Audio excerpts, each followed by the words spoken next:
We're standing by one of the 5 32-pound Seacoast guns that played an integral part in the Battle of Mobile Bay. These cannons sitting here would fire roughly about 2 miles.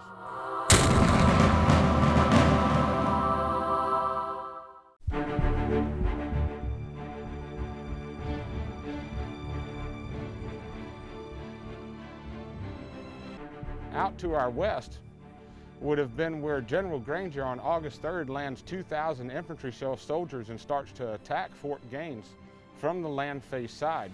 To our east is where Fort Morgan is, and on August the 5th is where Admiral Farragut and his warships start to steam into Mobile Bay.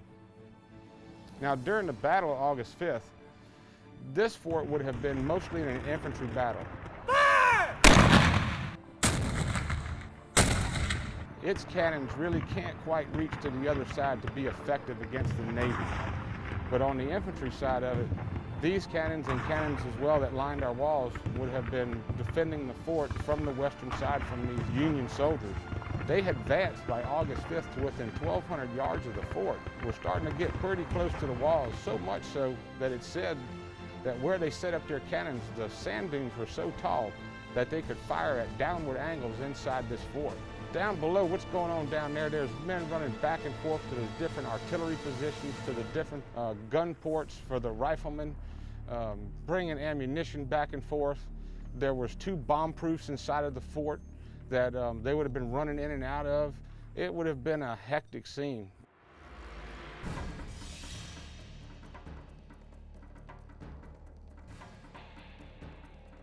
Once Admiral Farragut gets into the bay, he has one of his large ironclads, the Chickasaw, park itself about 800 yards from the fort and start to lob 200-pound shells inside of this fort.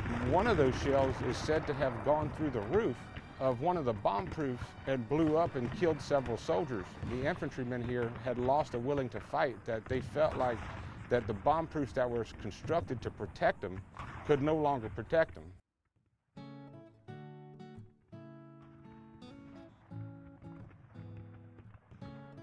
Of the 818 infantry and artillery soldiers that was stationed here, there was 13 soldiers killed and 31 wounded. There was more Union soldiers than there was Confederates.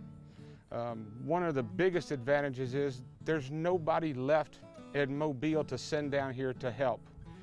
Once you have taken the bay and you've cut off its land supply to Mobile, it's just a matter of time before a fort like this has to give up. Here, the men didn't see the need to stick out the full amount of time that they had as far as food stores and ammunition, which would have been about 30 days.